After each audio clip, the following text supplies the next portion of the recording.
Perfect. Well, welcome everybody. It's tradition.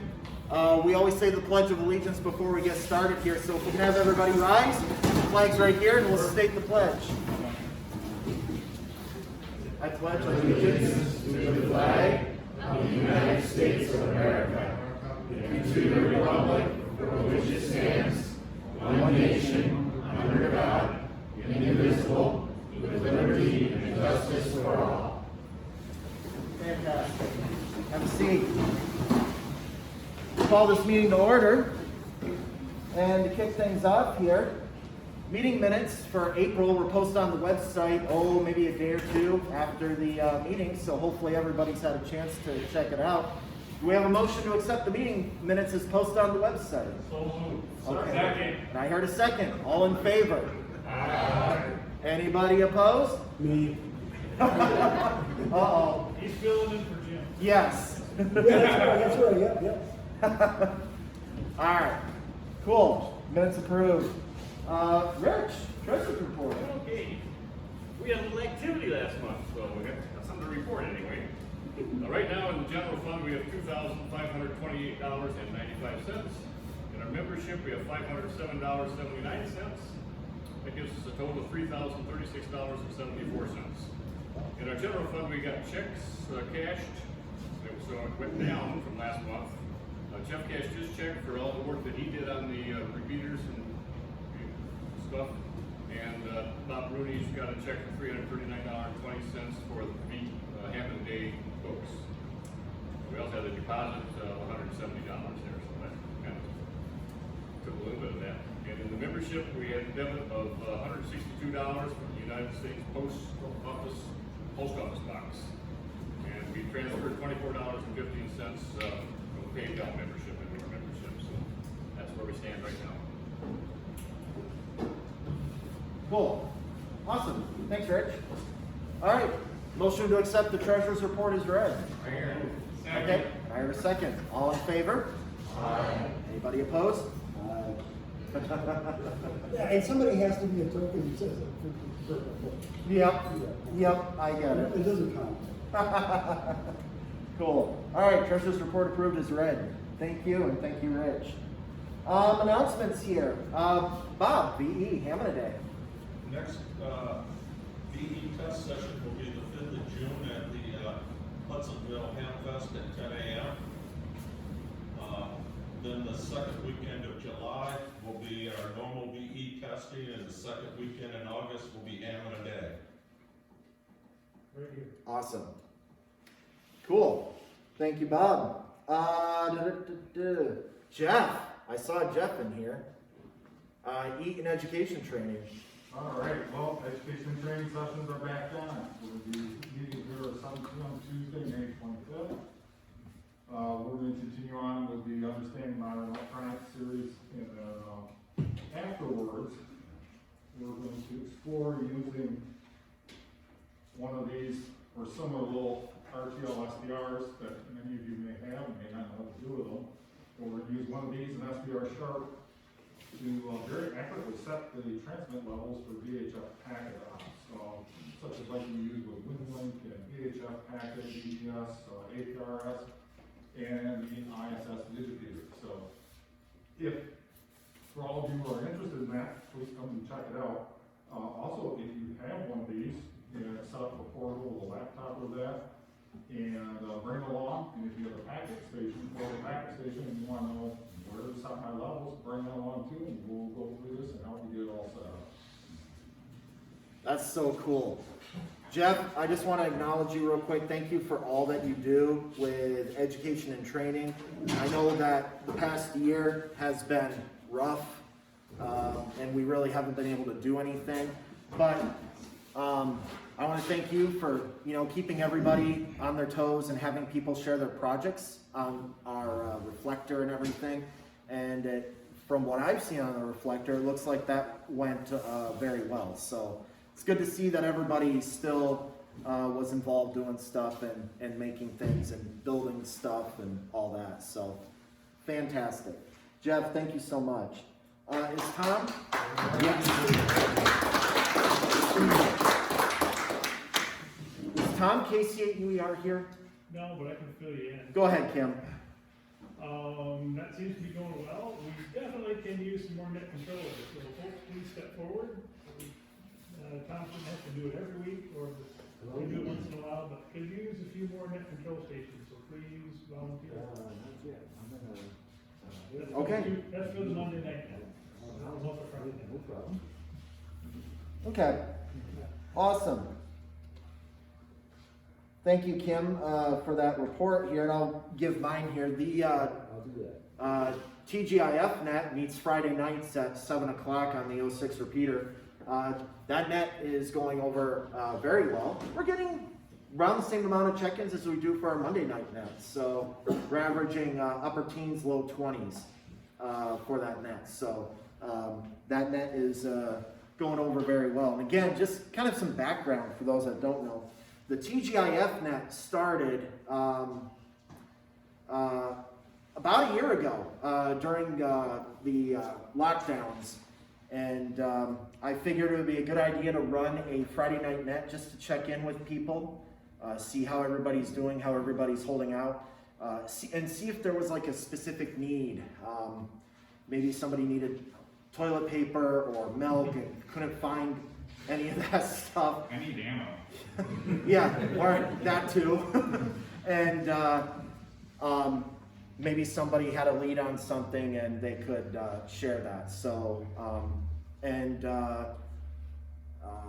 that net went over very well, and went over so well that I had a number of people say, "Hey, that was a really good idea. Can we start up a new net?" So a Friday night net, and I said, "Yeah, sure. Let's get through summer, and then after Labor Day, we'll start up a new net, and hence the TGIF net." So that's how the TGIF net came around. Of course, check out the ARRL website for upcoming swaps and contests. As Bob brought up here, we've got the Independent Repeater Association Hamfest coming up on Saturday, June 5. Doors open at 8 a.m. It goes until noon, and that's going to be a lot of fun. Hey, Zach, Yes. would the club like to have a table where the club members could come, people, I'm not looking for somebody to fill a table with their own stuff, but like if they have one or two items, and we got people that can sit at the table, would the club be interested in that? I think that'd be pretty cool. How much is the table?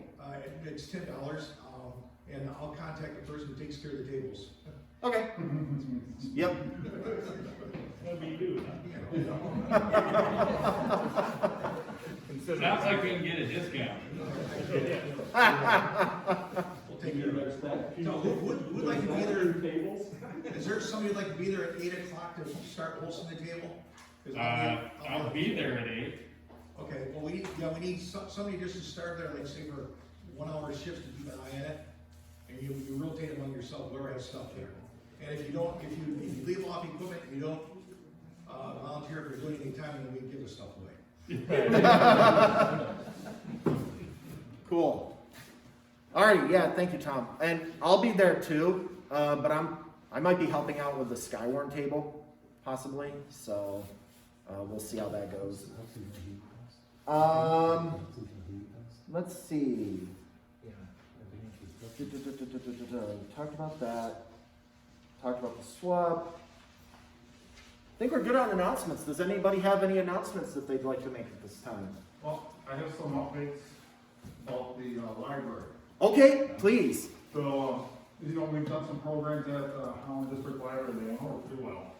And so since the state's loosening up on restrictions, I thought I'd reach out to them again. And the person we worked with over there, Karen Borhaus, she's retired. But there's a new staff there, and I've been discussing with them, opportunities to partner with the Holland District Library. And it sounds pretty promising. They're pretty excited about that, but first the library has to get back open again, so I'm gonna continue my dialogue with them, find out when it's gonna be available for use. So along with that, I reached out to the Zeeland Library and talked with them, and they are also very excited about possibly partnering with us for certain events and meetings and stuff like that. And it gives us a lot more public exposure. That's what I like about it. So I'm continuing the conversation with the Zeeland Library. So then I also reached out to the Holland Museum in downtown Holland, and there's a number of opportunities to partner with them with their STEAM program. STEAM is STEM with art added. That's like STEAM. Got it. Okay. Yeah, so, and what I didn't know, and what they brought up is, they also have the old Holland Armory, which is available for events, still has the stage in there, Oh, really? all that, yes. So, You could have a mini spot. yeah, so I'm working with them too, to see how we can partner with them. That would be cool. Maybe some of our education and training there, we may have the concept swaps, so this could open up a number of opportunities in downtown Holland. So, That's awesome. yeah. That's cool. And then, one thing unrelated to the libraries, I thought I'd just throw in there though, Eventbrite, we're back on. Tonight's meeting is on there, education and training is on there.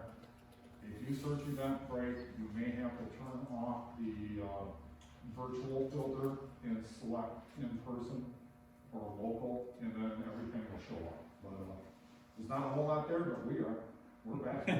Good, good, good. Sweet. Love it. Jeff, again, you're amazing. You rock. Thank you. Yeah, that's awesome. Yeah, that is so cool. So yeah, talked to HARC, you talked to the Zeeland Library and the Holland Museum, and they have the Armory in Holland. That is so cool. Wow, that really does open a lot of potential for doors. Because one of the things that I was thinking about, at least before the lockdowns and pandemic happened, was maybe having some guest speakers come, and maybe instead of meeting here, meeting in a library setting with stable internet connections and all that, and have more exposure, not just for our club, but for amateur radio as a whole. And that's fantastic. So Jeff, again, thank you so much for keeping the lines of communication open between us and the libraries, and thank you so much for that. Hey Jeff, you know, the Holland Library is kind of an RF cage. How about the other places that you've looked at? Checking the RF there? No, I haven't checked out the Howard Miller Library yet. I don't know how that is. The old post office is, it's a block building. I don't think that's gonna be too bad. And the old armory is also a brick building. That one shouldn't be too bad. I know we do have to be a little careful what we pick and choose at the Holland District Library, because it is kind of an RF cage. I know the one we did discuss there, it sounds, I think it'd be a good one, is we were going to do, right before COVID shut us down, but a talk on how to use our repeaters.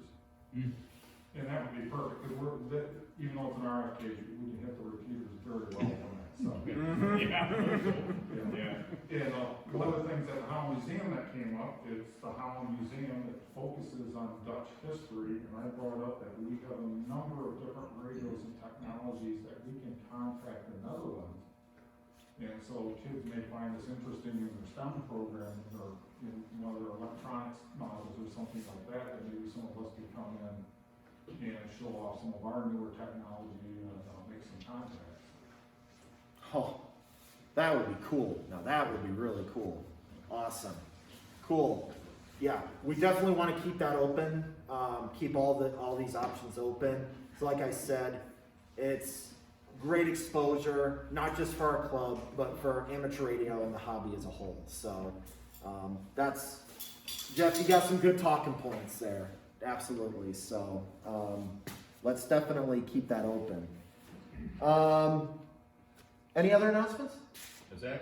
Yes. I've got the current membership list here. If anybody's interested, when their membership expires, come up and see me and I'll let you know. Cool. Thanks, Rich. Any others? I do have an update on the All-Star, whenever you're ready for that. Oh, yeah, go, if you got an update on that, go right on ahead, Jeff. Oh, okay, thank you. Milwaukee Roots IO, you know, our All-Star link is up and running on the main repeater over there. And just, it runs in my garage, so I hear it going off all the time. But over the past 31 days, the node has logged 11 hours, 31 minutes, and 61 seconds of transmitting time. So that's roughly 20 minutes a day, and if you figure 50% of the recycle, that means 40 minutes a day, that's in use. I think that's pretty good for all-star alcohol node, so. Yeah. If anyone here, if you're interested in that, the easiest way to use that node remotely is with a cell phone or computer, and sign up for EchoLink and use the EchoLink client. Once you're signed up and vetted by EchoLink, it's an easy process. You can connect to our system and use it. So it's very simple to do. Fantastic. Cool. Thanks, Jeff, and thanks for that update. That's, yeah, 20 minutes a day average. That's pretty good. So fantastic. We'll come back if anybody has anything else later, but we'll move on here and we'll get into old business. First off, I want to congratulate, is Adrian here at 8 JM? Yes, he is here. Adrian, congratulations to you on winning the Holland Amateur Radio Club Get on the Air QSO contest. You took our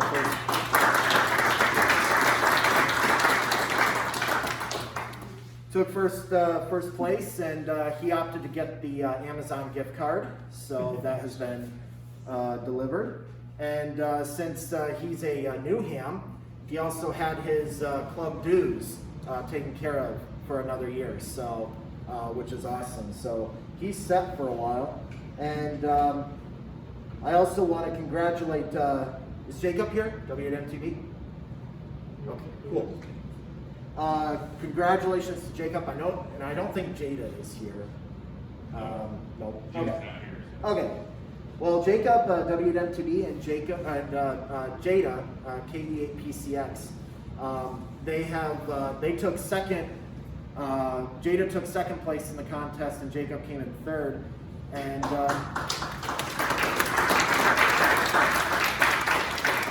they both of them got their.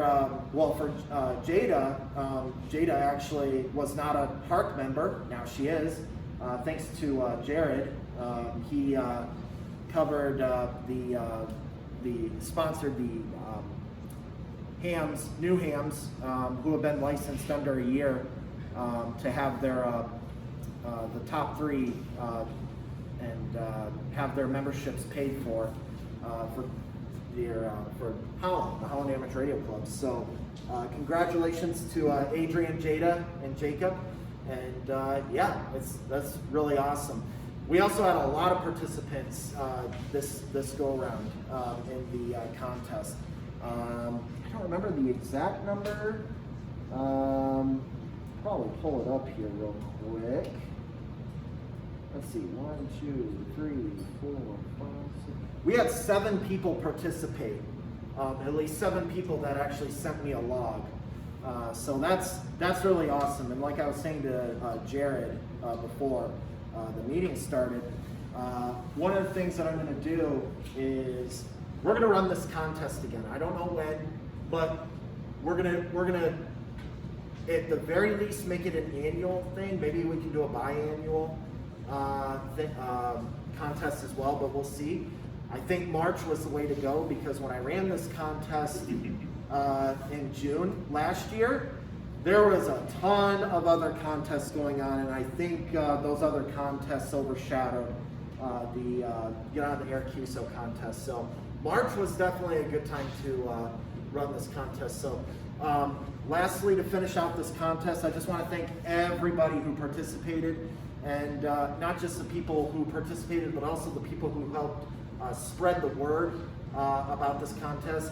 I made some announcements on some of the IRA nets regarding this contest, and a lot of people were definitely really interested. So maybe we'll have more on the next go around. So stay tuned for a future announcement regarding another contest. Hey, Zach? Yes. My apologies, should have done our announcements. If I may, speaking of IRA, starting this coming Monday at 5:30 p.m., they're starting an after-school net. And so spread the word, listen to it, listen to one of them. I think there's some people in this room who might need net control, maybe? Is that a possibility? Sabrina. Maybe. Sabrina. Yeah. And so just everybody listening to the IRA system that's coming, it'll be every Monday at 5:30 p.m. the after school.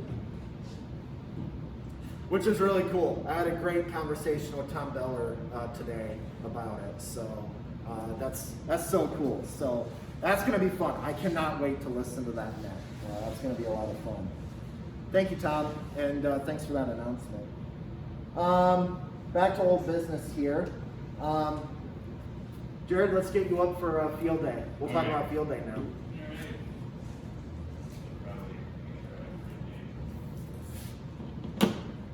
Okay.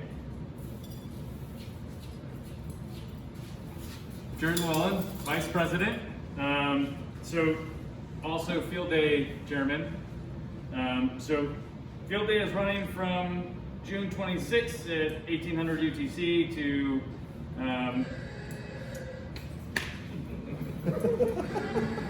for a minute I thought you were trying to let me know I said something wrong. To Sunday the next day. So I sent out a Google form on the reflector for anybody that's interested in operating their own station, being fan captain, whether or not you would like to be, operating a station that somebody sets up for a period of time. So as of right now, there's a pretty good chance that we'll be back at Heisinga Park again this year. They were really excited to have us last year, even with the police showing up and the city manager, because apparently nobody told anyone else that we were going to be there, but it'll be better this year. Yeah. Yeah. We didn't have any problems, it was just funny. And so we're looking for people that are interested in setting up stations and running them, people who are interested in sitting down and logging some contacts. Hopefully we can get your slide in again this year. Yeah. Your motorhome has decided wants to. We don't need any more of that. Yeah. But we put together a very, very awesome showing last year. Do you remember what we ended up placing in our category? I feel like we were fifth. Yeah, we were really, really high. Yeah. We were way top up there. 10 for sure. 5 or 8, somewhere in that range for our category. So those are phenomenal numbers, especially with the number of other clubs and stations that were out there. So really excited for this year again, and as of right now, that's kind of everything that I have.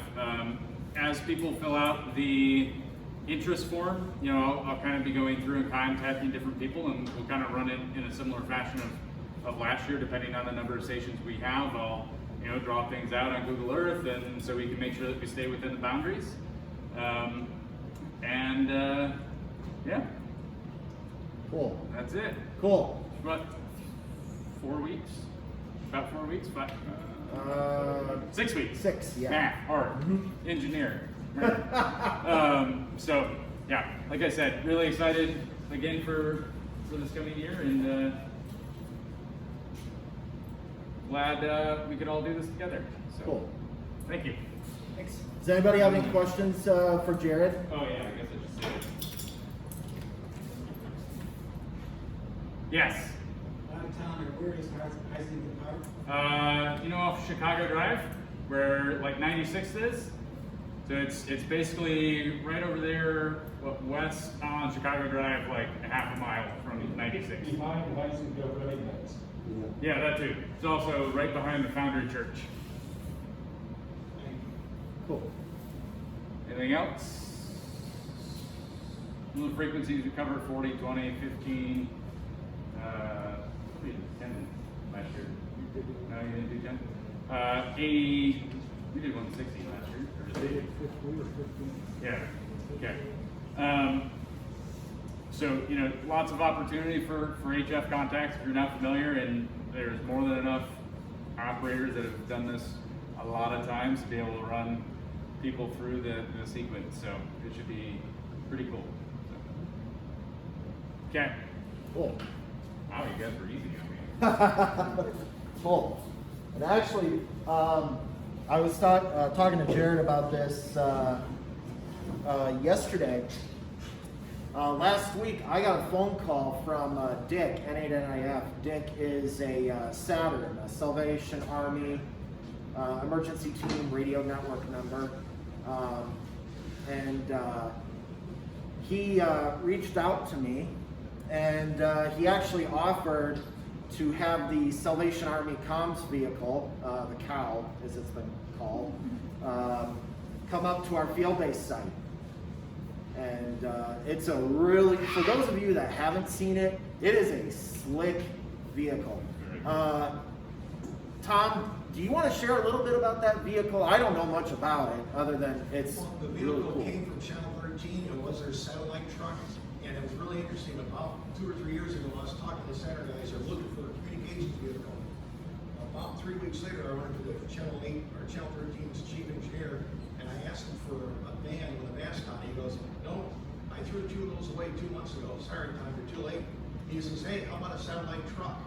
It's a, I don't know how big it is. It's a 5-speed stick, diesel. I think it needs a chauffeur's license to drive because of the weight, but it has a 55-foot pneumatic mass built in, along with a 35-kilowatt diesel generator. So what was meant for is for a TV station. If they're on a site that's too far from Grand Rapids, they have a satellite uplink on the top of it, which is then taken off. Saturn doesn't need that. And Channel 13, this truck is about now 20 years old. They've got a new truck, and this is sitting in the back parking lot, wasting away. And Chuck was told, if you can't give it away, send it to the junkyard. So we intercepted that. The truck, by the way, I just got an awful idea on here. What if we use that truck for the GOTA station, and we would, the club members here, I believe they have the HF gear in there, we can put the antennas, dipoles, one up on the mast, but we would call it the GOTA station, and we could rely on this spectacular 2 young families we have here to operate the GOTA station. And they could use a call, like Flupool, let's say like W8LOL or something like that. That's possible. Just for instance, I think that'd be a great use of the vehicle, because we do need to go to the station and let these young people have their own station, but be very well supported by the club and not ignored. Approved. So who would like to be responsible for the club? This was Jared's question. Jared has to ask a question. I would recommend it, say, who wants to be responsible for heading up the GOTA station to take care of the needs? Go ahead, Jared. We'll figure it out, but we'll make sure it gets done. How about that? Yeah. Cool. Yeah, getting that truck is going to be really, really nice. Yes. I don't know if it's air conditioned. If it is, there could be competition for that. Yeah, that's true. But, it is a really, Tom, what all sorts of radio gear is in it? Does it cover all HF? Yeah, they have everything in it now, because they have HF radio for shares use on there, so you can just email, and I don't know what they have for antennas, but make sure we take along, I would recommend that vehicle be like on 40 phone or 20 phone, where there's always activity day and night. Okay. Cool. Fantastic. Yeah, I'm gonna tomorrow. I'm gonna call Dick back and let him know that we want it. So, Jared, as soon as you get the word that we have a field-based site, let me know, and I'll let Dick know. Okay. Cool. Fantastic. Yeah, it's a really neat truck. I've seen it at the IRA swap a couple times, and It is planned to be there again this year. yes, sweet. That's cool. So Awesome. June 5th. What's that? June 5th. Mm-hmm. June 5th. Yep. Fantastic. That'll be cool. Actually, that'd be a good time to go through it too, and just check out the inside and kind of visualize it, and kind of get an idea. Because I've only seen inside once. So, and that was 2 or 3 years ago now, I think. So, but cool, fantastic. I will let Dick know that we are interested in that. One thing that kind of came up before the meeting started, and actually, well, hang on, before I bring that up, that's all I had for old old business. Anybody have any old business? Nope. Alright, we're gonna move on to new business, and I just have one little piece of new business that was actually brought to my attention tonight, and I figured that for a lot of you QRP, low power guys, I was just chatting with Mike about this. Apparently, no islands in Michigan are registered with Islands on the Air. Really? Yeah. You know why it is? Because we have too Because many. islands on the air only pertains to oceans. The Great Lakes are not included. Really? Really. I don't believe that. Our Great Lakes are oceans. That's really weird. Well, it was, you know, that organization was originally started over in Great Lake. And those are the rules that were set down.